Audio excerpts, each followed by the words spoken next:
মহান মুর্শিদ কেবলা ইনসানুল কামেল মাহবুবে এলাহি ইশকে মাওলা চিস্তিয়া দরবার শরীফের মহান মুর্শিদ বাবাজান হিমেল শাহ আল চিস্তি নিজামি বাবাজানের পবিত্র চরণ কমলে নিজেকে সমর্পিত করে আজকে অত্যন্ত গুরুত্বপূর্ণ এবং স্পর্শকাতর একটি বিষয়ে আলোচনার জন্য দাঁড়িয়েছি। আলোচনার শুরুতে সেজদা ভক্তি জ্ঞাপন করি সরওয়ারে কায়নাত সৈয়দুল মুরসালিন রাহমাতুল আলামিন হযরত মুহাম্মদ রাসূলুল্লাহ সাল্লাল্লাহু আলাইহি ওয়াসাল্লাম পাক পাঞ্জাতন মৌলা আলী কারামাল্লাহু ওয়াজহু হতে আগত তরিকা সমূহের সকল পীর মাশায়েখ জগতের সকল মহাপুরুষ সকলের রুহানি চরণ কদমে নিজেকে সমর্পিত করে আলোচনাটি শুরু করব। ভক্তি এবং সেজদা জ্ঞাপন করি আমার দাদা মুর্শিদ বেনজিরিয়া চিস্তিয়া দরবার শরীফের মহান মুর্শিদ কেবলা সমকালীন বাংলার আধ্যাত্মিকতার প্রাণ পুরুষ সুফি তত্ত্বের অপ্রতিদ্বন্দ্বী ভাষ্যকার, যিনি তার সমগ্র জীবন সাধনার ফলশ্রুতিতে অসংখ্য মানুষকে আধার সমাকীর্ণ মুর্দার কাফেলা থেকে বের করে মৌলা আলী কারামাল্লাহু ওয়াজহু এর নূরের স্রোতের মধ্যে নিয়ে এসেছেন।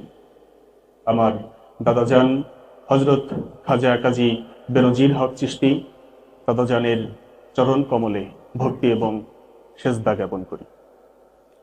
আজকে আমরা যে বিষয় নিয়ে কথা বলার জন্য দাঁড়িয়েছি, বিষয়টি হচ্ছে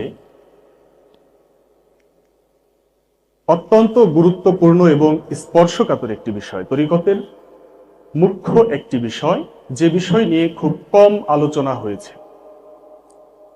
মূলত যে বিষয়টি হচ্ছে আধ্যাত্মিকতার মূল ভিত্তি রুহ এবং নফস।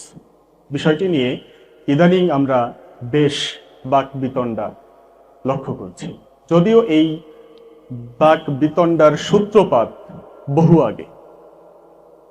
ইদানিং আমরা লক্ষ্য করছি বেশ কিছু নব্য সুফি যারা ইদানিং অনলাইনে অনেক জনপ্রিয়, অনেকে তারা বিষোদ্গার করছেন বিভিন্নভাবে। বড় বড় দরবার, বড় বড় ওলিয়া উলিয়ায়ে কিরামগণকে কটাক্ষ করে তারা কথা বলছেন। দেখুন, অত্যন্ত দুঃখজনক একটি বিষয়, বর্তমান সুফি সমাজ, বাংলাদেশের সুফিগণ এমনিতেই একটি ক্রান্তিকাল অতিক্রম করছে। আমরা খুব দুঃসময়ের ভেতর দিয়ে যাচ্ছি এই সময়টাতে। একদিকে ওহাবি খারেজি আগ্রাসন, সুফিদের উপর চলমান ওহাবি খারেজি আগ্রাসন, ইতিহাসের জঘন্যতম, ইতিহাসের নিষ্ঠুরতম, নির্মমতম, বর্বরতম আগ্রাসন চালানো হয়েছে সুফি এবং সুফি স্থাপনা সমূহের উপর। এখনো ওহাবি খারেজিদের তীব্র জাতাকলে আমরা পিষ্ট। অপরদিকে দুঃখজনক বিষয়, দুঃখের সাথে আজকে দাঁড়াতে হয়েছে এই বিষয়ে আলোচনা করার জন্য। আমাদের সুফিদের ভেতরে আসলে বাস্তবতাটা হচ্ছে এই যে আধ্যাত্মিকতা, সুফিবাদ, এই জগৎটা হচ্ছে প্রেমের জগৎ। এই জগতের যারাই সবাই হয় প্রেমময়, তারা প্রেম দিয়ে মানুষকে আলিঙ্গন করে, প্রেম দিয়ে মানুষকে গ্রহণ করে। আমাদের মধ্যে নব্য কিছু সুফি যারা বিষোদ্গারের রীতি চালু করে ফেলেছে আমাদের এই সুফি সমাজের ভেতর। অন্যকে ছোট করে নিজে বড় হওয়ার অপচেষ্টা, এটা একটা অপসংস্কৃতি আমাদের মধ্যে চালু হয়েছে। অন্য দরবারকে ছোট করতে পারলে আমি বড় হইলাম, একজন প্রতিষ্ঠিত সুফির নামে একটা মিথ্যাচার বললে আমি বড় হয়ে গেলাম। এই ধরনের জঘন্য বিকৃত মানসিকতা আমাদের সুফি সমাজের মধ্যে অনেকের মধ্যে আমরা লক্ষ্য করতেছি। আমি আরো স্পষ্ট করে বলি, আজ থেকে অনেক আগে দুটি বই প্রকাশিত হয়েছে সুফিবাদ প্রকাশনালয় থেকে। একটি বই মারেফতের গোপন ভেদ রহস্য, আর একটি বই সম্ভবত মারেফতের গোপন দর্শন, অনেকেরই অজানা। সত্য বলতে এই দুইটা বইয়ের মতো মানে বস্তা পচা আবর্জনার বই আমি এ যাবৎ সামান্য জীবনকালে যতটুকু পড়াশোনা করেছি, এত বস্তা পচা আবর্জনার বই অন্য কোনো বই বাংলার ইতিহাসে, বাংলার ধর্মের ইতিহাসে আমার চোখে পড়ে নাই। এই বইয়ের ভেতরে কি লেখা?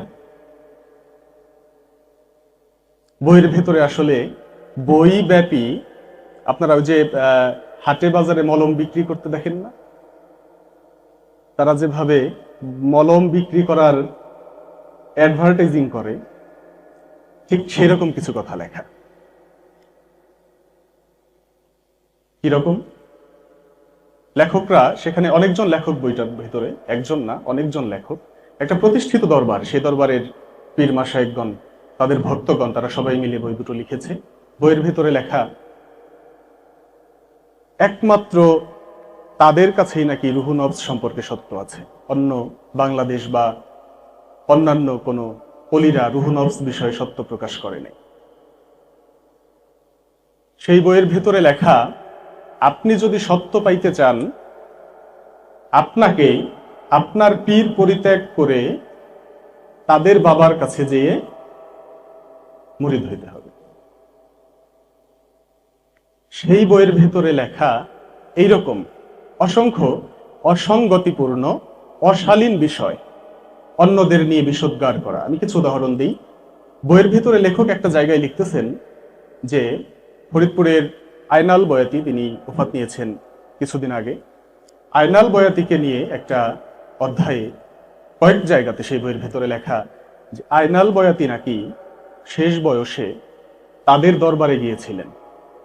রুহু নফস বিষয়ে তাদের কথা শোনার পর আয়নাল বয়াতি নাকি তাদেরকে বলেছে যে আমি সারা জীবন ঝিটকা শরীফে পীরদের খেদমত করলাম, জীবন পার করলাম, গোলামি করলাম, ঝিটকাতে আমি কিছুই পাই নাই।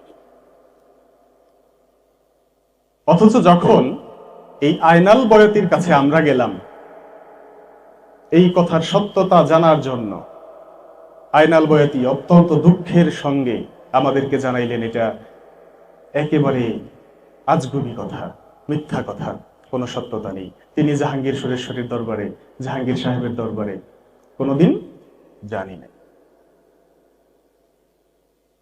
ঝিটকা শরীফ সম্পর্কে এত বড় মিথ্যাচার সেই দুটা বইয়ের মধ্যে অনেক জায়গায়, এক জায়গা দুই জায়গায় না, অনেক জায়গায় করা হয়েছে। সেই বইয়ে শুধু ঝিটকাকে নিয়ে বিষোদ্গার করা হয় নাই, বিষোদ্গার করা হয়েছে কুষ্টিয়া মনসুর শাকিল, বিষোদ্গার করা হয়েছে, আপনারা জানেন অনেক সুফি সঙ্গীত জগতে হাসান চিশতি অনেক গান লিখেছেন, ইসরাইল শাহ তিনার ভক্ত, সেই হাসান চিশতিকে নিয়ে বিষোদ্গার করা হয়েছে, দেওয়ান আব্দুর রশিদ চিশতি নিজামীকে নিয়ে। ঝিটকার রুহু নফসের জ্ঞান নিয়ে তারা কটাক্ষ করেছে, তারা অশালীন ভাষায়, অসুন্দর ভাষায় কটাক্ষ করেছে। ঝিটকাতে পীরেরা রুহুকে ভাগ করে, পঞ্চভাগ করে, বানর যেমন পিঠা ভাগ করে সেইভাবে ঝিটকার পীরেরা রুহু ভাগ করে। এতটা বাজে ভাষায়, বাজে উপমায় তারা অলিয়া উলিয়াদেরকে নিয়ে কথা বলেছে ঝিটকার। আরো বহু বিষয় যেটা আপনারা বই দুটো পড়লে বুঝতে পারবেন। সেখানে জগতের ইতিহাসে যারা শ্রেষ্ঠতম অলি, মাওলানা জালালউদ্দিন রুমি, ইমাম গাজ্জালি, আল্লামা ইকবাল, তাদেরকে নিয়ে পর্যন্ত কটাক্ষ করা হয়েছে। লেখক কতটা উচ্চমার্গের জ্ঞানী আমাদের হাসি পায়। লেখক বলছেন যে জালালউদ্দিন রুমি, ইমাম গাজ্জালি, এনাদের চাইতে নাকি মাতাল কবি রাজ্জাক দেওয়ান বড় অলি, তাদের গুরু তুল্য।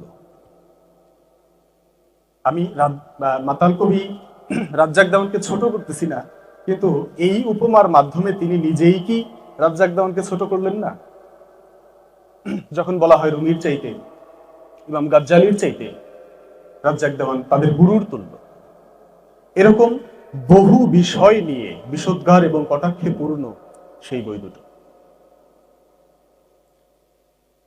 ঝিটকা থেকে প্রতিবাদ জানানো হলো, তাদেরকে বলা হলো আপনারা এভাবে না লিখে আমাদের সঙ্গে রুহু নফস বিষয়ে আলোচনা করতে পারতেন। তারা তাদের আরো কুৎসিত জঘন্য চেহারা আমাদেরকে দেখিয়েছে, আলোচনায় তারা বসেছে। তারা তাদের সেই অপপ্রচার অব্যাহত রেখেছে। ঝিটকা শরীফ আমরা জানি হযরত আহমদ কৌসার আলী চিশতি ওরফে জিন্দা শাহ, দেওয়ান আব্দুর রশিদ চিশতি সহ তারা বাংলাদেশে সুফিবাদ প্রচার প্রসারে তাদের কত সুদূর প্রসারী অবদান। যাক, সেদিকে বিস্তারিত আজ যাব না। আজকে আমাদের যেই মুখ্য বিষয় রুহু নফস বিষয়ে আলোচনা করা, সেই বিষয়টি আমরা আলোকপাত করার চেষ্টা করব। আশা করি তাদের ভুল ভাঙবে। তারা শুধু ঝিটকা নয়, সমগ্র পৃথিবীর সুফি সমাজ, অলি সমাজকে হেয় করে, ছোট করে ক্রমাগত যে বিষোদ্গার করে যাচ্ছেন, আমাদের এই আলোচনার মাধ্যমে আমরা আশা করি তাদের ভুল ভাঙবে। তারপরও আলোচনার প্রারম্ভেই বলে রাখি, রুহু নফস বিষয়ে আমাদের সাথে আলোচনার দরজা আপনাদের জন্য সবসময় খোলা। এটা আমরা পূর্বেও বলেছি, যে কোনো দিন যে কোনো স্থানে রুহু নফস বিষয়ে আপনাদের সঙ্গে আমরা আলোচনায় বসতে রাজি। তারা এখনো পর্যন্ত সরাসরি তাদেরকে আহ্বান করা হয়েছে, তারা আসেনি। এই বিষয়টি নিয়ে যখন আমার দাদা মুর্শিদ বেনজিরিয়া চিস্তিয়া দরবার শরীফের মহান মুর্শিদ কেবলা হযরত খাজা কাজী বেনজির হক চিস্তি নিজামী তিনি যখন আওয়াজ তুললেন, কথা বললেন যে তোমরা যে সকল অলিকে ছোট করতেছো, রুহু নফস বিষয়ে কথা বলতেছো, এই বিষয়ে তোমরা জানো না, তোমরা জানো, তখন তারা তাদের সেই কুৎসিত কদর্য চেহারাটি আবার দেখাইল। সদল বলে আক্রমণ করে তারা অনলাইনে, আপনারা যারা অনলাইনে থাকেন তারা জানেন কত কুৎসিত ভাবে তারা গালিগালাজ করেছে খাজা কাজী বেনজির হক চিশতি নিজামীর মতো যুগ শ্রেষ্ঠ একজন অলির প্রতি। তাদের কটাক্ষ আমরা লক্ষ্য করেছি। যাই হোক, আজকের এই আলোচনার মাধ্যমে আমরা পরিষ্কার করতে চাই, আউলিয়ায়ে কেরামগণ যে পথে, যে মতে, যেভাবে আমাদেরকে মানুষ হওয়ার শিক্ষা দিয়েছেন, সেই পথটি সত্য পথ। নব্য তত্ত্ব আমদানি করে হাজার বছরের সুফিবাদের এই যে ফল্গু ধারা, এটাকে কলঙ্কিত করা যাবে না। আপনারা সবাই জানেন, মাওলা আলী কারামাল্লাহ ওয়াজহু থেকে রাসূল পাক সাল্লাল্লাহু আলাইহি ওয়াসাল্লামের ইলমে সিনা, ইলমে নববী, ইলমে কলবি, ইলমে ইলাহি তরিকার মাধ্যমে আমাদের কাছ পর্যন্ত এসেছে। কিভাবে এসেছে? মাওলা আলী কারামাল্লাহু ওয়াজহু এর মাধ্যমে।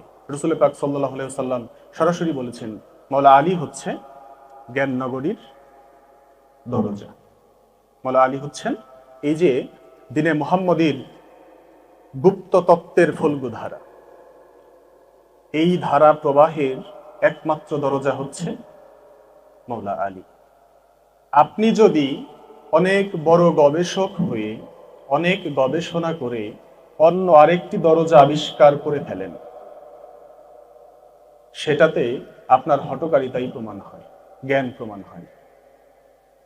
আমি স্পষ্ট করে বলছি কথাটা, একমাত্র দরজা দিনে মুহাম্মদীর মাওলা আলী আলাইহিস সালাম। আপনি অন্য কোন দরজা টেনে আনতে পারেন না। এখানে দ্বিতীয় দরজা হওয়ার কোনো সুযোগ নাই। আপনারা রুহু নফস বিষয়ে সারা পৃথিবীর সুফি সমাজের ভেতরে কলঙ্ক সৃজন করেছেন, কলঙ্ক তৈরি করেছেন। কারণ কারণ রুহু নফস বিষয়ের জ্ঞান মাওলা আলী আলাইহিস সালামের বেলায়েতি জ্ঞান, যেই জ্ঞান আপনাদের নিকট নেই। এটা একটা নির্মম সত্য। রুহু নফস বিষয়ের প্রকৃত জ্ঞান যারা মাওলা আলী আলাইহিস সালামের ধারার, বেলায়েতি ধারার বা সাজরা তরিকার বাহিরে, তাদের কাছে নেই। না থাকার ফলে কি হয়েছে? এই না থাকার অপবাদ তো ঢাকতে হবে। আপনারা কি পথ বেছে নিলেন ঢাকার জন্য? বিষোদ্গারের পথ। বিষোদ্গারের পথ বেছে নিলেন, অন্যকে ছোট করার পথ বেছে নিলেন, অন্যের গীবত করার পথ বেছে নিলেন। কেন? যাই হোক, মাওলা আলী কারামাল্লাহ ওয়াজহু হতে তিনি এই ইলমে এলাহির ফল্গু ধারা অর্পণ করেছিলেন তার যারা খলিফা, তাদের ভেতর মাওলা হাসান বসরি আল আনসারী রাদিয়াল্লাহু তাআলা আনহু। তার থেকে আপনারা সবাই জানেন চিশতিয়া তরিকার 5 খানদান, কাদরিয়া তরিকার 9 খানদান জারি আছে। মাওলা আলী আলাইহিস সালামের আরেক খলিফা আশেকে রসুল, আপনারা সবাই জানেন হযরত খাজা ওয়াইস করণী, তার থেকে ওয়াসিয়া তরিকার ধারা জারি আছে। সেই ধারা সমূহের মাধ্যমে আমরা দিনে মুহাম্মদীর সেই অনির্বাণ জ্যোতি জ্ঞান, গুপ্ত জ্ঞান আমরা লাভ করে থাকি। ভারতবর্ষে বিশেষ করে চিস্তিয়া এবং কাদরিয়া তরিকার প্রাধান্য দেখা যায়। আমরা যারা চিস্তিয়া তরিকার অনুসারী, আমাদের ইমাম সৈয়দুল মাওয়াহিদিন, সুলতানুল আরেফিন, কুতুবুল হিন্দ, গরিবে নওয়াজ মুহিয়ে সুন্নাত হযরত খাজা সৈয়দ মঈনুদ্দিন হাসান সঞ্জারি আল আজমিরি, তিনি আমাদের তরিকতের ইমাম।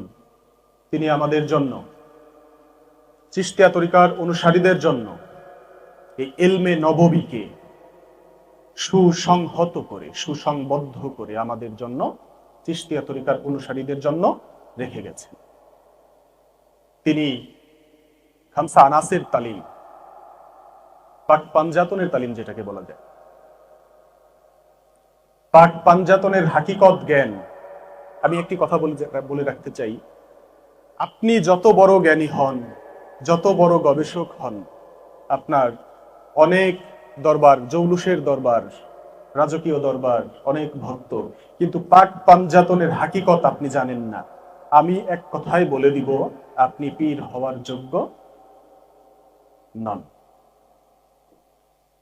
পাক পাঞ্জাতনের হাকিকতই হচ্ছে দিনে মুহাম্মদীর সবচাইতে গুরুত্বপূর্ণ মৌলিক জ্ঞান, ভিত্তি আমাদের ধর্মের, যেই জ্ঞানকে আত্মস্থ করে গরিবে নওয়াজ খাজা বাবা মঈনুদ্দিন চিশতি তিনি চিশতিয়া তরিকা প্রচার করেছেন। পাক পাঞ্জাতন সম্পর্কে কত সুন্দর সুন্দর কথা তিনি বলেছেন, আপনি গায়ের লোম শিউরে উঠে তার কথা শুনলে। আমি হুসাইনের ঘোড়ার ধুলিকণা বলতে লজ্জাবোধ করি নিজেকে। শাহাস্ত, হুসাইন, বাদশাহ, এরকম অসংখ্য উচ্চমার্গীয় সত্য তিনি প্রকাশ করেছেন পাক পাঞ্জাতন সম্পর্কে। পাক পাঞ্জাতনের হাকিকত জ্ঞান তিনি প্রচার করেছেন খামসা আনাসের তালিম যাকে বলে, পঞ্চভূতের তালিমের মধ্য দিয়ে। মানুষের এই অজুদকে 40 ভাগে বিভক্ত করে, খণ্ড খণ্ড করে, ভেঙ্গে ভেঙ্গে এই অজুদকে উপলব্ধি করে দেহের ভেতরে সেই দেহাতীত সত্তাকে লাভ করার পথ, সীমার ভেতর থেকে সেই অসীমকে ধরার পথ তিনি বাতলে দিয়ে গেছেন। আমাদের অজুদের পাক পাঞ্জাতন তিনি চিহ্নিত করে দিয়ে গেছেন। পাক পাঞ্জাতনের পঞ্চরূহ তিনি চিহ্নিত করে দিয়ে গেছেন। পাক পাঞ্জাতন মানে পাঁচটি অস্তিত্ব, পাঁচটি শক্তি তিনি চিহ্নিত করে দিয়ে গেছেন। পঞ্চনফস তিনি চিহ্নিত করে দিয়ে গেছেন। চিশতিয়া তরিকায়, কাদরিয়া তরিকা তথা মওলা আলী কারামাল্লাহু ওয়াজহু থেকে আগত সকল তরিকার ভেতরে এই তালিমি জ্ঞান, ইলমে নববী প্রবাহিত আছে। আপনি যদি দুর্ভাগ্যক্রমে মওলা আলীর দরজার মানুষ না হয়ে থাকেন, আমি অনুরোধ করব, মওলা আলীর বেলায়েতি দরজা সবার জন্য উন্মুক্ত। সেখানে আসুন, রুহ নফস সম্পর্কে জ্ঞান অর্জন করুন, নিজেকে চিনুন।